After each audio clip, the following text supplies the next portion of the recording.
তো সবাইকে শুভেচ্ছা। আজকে জীবনে প্রথমবারের মতো আমি ভোট দিলাম এবং জীবনে প্রথমবার ভোট দিতে গিয়ে নিজের নামে এবং নিজের প্যানেলে নিজের লোকজনকে যে ভোট দেওয়ার যে একটা অনুভূতি, সেটাও আজকে প্রথমবারের মতোই।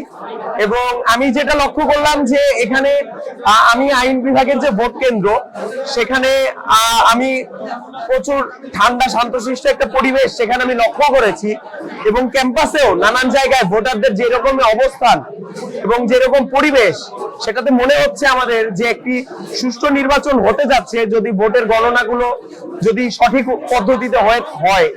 এবং আরো কিছু কনসার্নের বিষয় আমরা দেখছি যে ক্যাম্পাসের প্রধান ফটকের বাইরে সেখানে যে নানান বিশৃঙ্খলা এবং বিভিন্ন ভোট কেন্দ্রে সেখানে যে পোলিং এজেন্ট থেকে শুরু করে নানান লোকজনের যে বিভিন্ন অস্থিতিশীল পরিস্থিতি তৈরি করার মতো ব্যাপার, সেগুলো আমাদেরকে কনসার্নও করছে। কিন্তু আমি দেখতে পাচ্ছি যে এখানে ভোটাররা সর্বোচ্চ সচেতন এবং তারা সচেতন ভাবেই ভোটগুলোকে কাস্ট করছে।